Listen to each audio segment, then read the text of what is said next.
But we begin with breaking news out of Washington, D.C. FDA advisors unanimously greenlighting a Moderna booster shot for seniors and other adults with pre-existing health problems. And with vaccination numbers rising and now another booster shot likely to receive FDA approval, some business owners say the long-standing COVID protocols, like those mask mandates, are outdated and no longer needed. And now they are asking city leaders to take action. NewsNation correspondent Joe Khalil is live in Virginia. So, Joe, you heard from people who are actually crossing state lines to avoid those mask mandates at places like restaurants and gyms. Yeah, that's right. And they see this, with the more booster news that we're getting as something that they don't want to deal with. But let's start with the breaking news here. Really big deal now with this recommendation. Basically, what that means is that we're now one step away from every American that got a Moderna shot to be able to get a booster shot. And that is going to be authorized by the FDA possibly 6 months after their first shot. That's going to impact a lot of people. It's seniors 65 and older. It's going to be people who have underlying conditions and also people like nurses that work directly with COVID. And today the president sort of foreshadowed this as, frankly, after a tough month and a half, something that he can finally point to as a positive that he sees. Clearly, he was excited about it. The vaccine requirements that we started rolling out in the summer are working. President Biden with an optimistic outlook on the vaccination front. Despite some backlash, he says the vaccine mandates are leading to significantly more shots in arms. Let's be clear.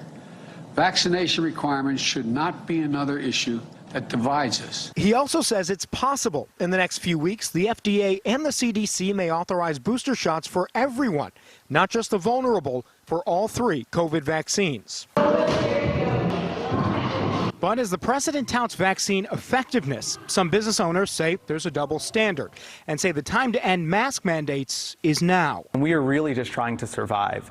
In the places where we have mask mandates, we've seen significant impact to our business. Brian Myers operates more than 70 gyms in the D.C. area. That includes Maryland and the city of Washington, where mask mandates remain in place. The result, he says, is some leaving mask mandates behind, traveling to gyms in Virginia just to work out without having to wear a face covering. They'd rather drive 10, 15 minutes across the river to Virginia, get their sweat in without a mask, knowing that they're still safe because we're running vaccinated-only classes, and then head back home to Washington, D.C. Now, you just heard from Brian. We're here at one of his gyms. This is a Virginia location here.